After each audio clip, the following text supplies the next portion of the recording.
going on, Jeromes? So last week after the Minnesota Vikings announced the 4-year mega extension of tight end TJ Hockenson with incentives could make him the highest paid tight end in NFL history. When he got into the nuts and bolts of it, the contract was great. It's very cap and team friendly, takes care of TJ Hockenson, and the Vikings can cash flow this thing very well. And also, things don't work out, the Vikings do have a safety valve in the contract where they can get out from underneath with very little dead cap. So overall, it's a great deal. But there's more. There's more, man. So the Vikings actually added a void year to the contract, which makes it even better, and we'll explain why. Ben Gessling, Star Tribune, go. Hawkinson's deal with the Vikings includes actually a void year for 2028, cap numbers, yada, yada, yada, yada, yada. So it is another clear example of Kwesi and Rob Brzezinski taking care of things because...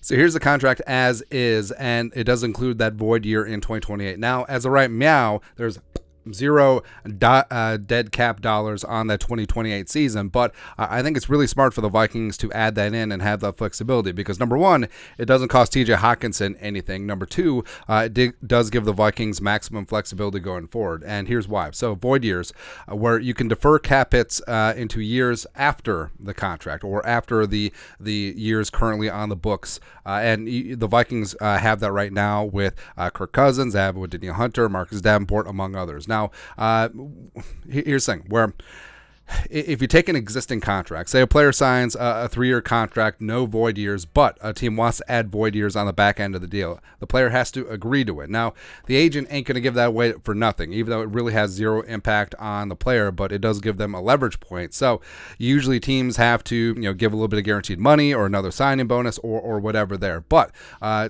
in doing restructures, in terms of classical restructures of taking the base salary, tearing it down all the way to the league minimum, and then distributing that same amount of money in the form of a prorated signing bonus or roster bonus, the player makes the same exact amount of money. Actually, it's a little bit better because they get their money up front versus spaced out, week to week during the season. But that does not require an agreement. So teams that want to do restructures can prorate for up to 5 years. Now, those years have to be on the contract. They just can't add void years all willy-nilly without player agreement, like we said. So if there's already void years in there, that does give the Vikings maximum flexibility here with TJ Hockenson. And the year that the Vikings will likely have to look at restructuring TJ will be in 2026. So yes, we're already looking 3 years down the road.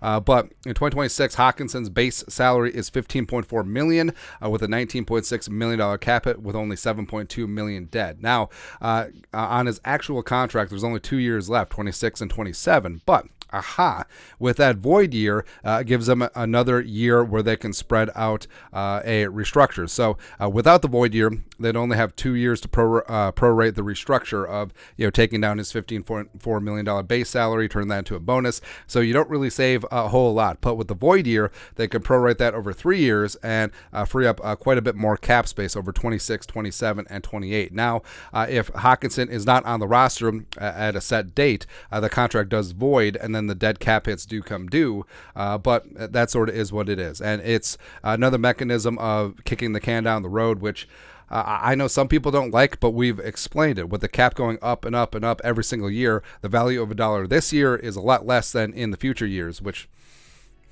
definitely hits home, and it's definitely like way more deep and philosophical than we intended. But it does make sense for teams to be able to spend some future cap, especially when it keeps going up and up and up in terms of putting together the best team now. That's what the Vikings are doing. So I think this is a really great move. Very, very, I don't want to say sneaky because I mean it's obviously in the contracts and everything is obviously above board, but I think it's really smart for teams to do this with long-term extensions. I wouldn't be shocked if Jefferson, his deal includes a void year or two, and I think that this will be a staple going forward. And frankly, it should be all around the league, but it's fantastic. It's really, really good. But your thoughts are thoughts. Vikings added a void year to TJ Hockenson's 4-year extension, and it was a really smart move. Let us know your thoughts and our thoughts in the comment section below. Subscribe for daily Vikings takes. Want to support the work? Put a little something in the Venmo. But till next time, Skull Production Value.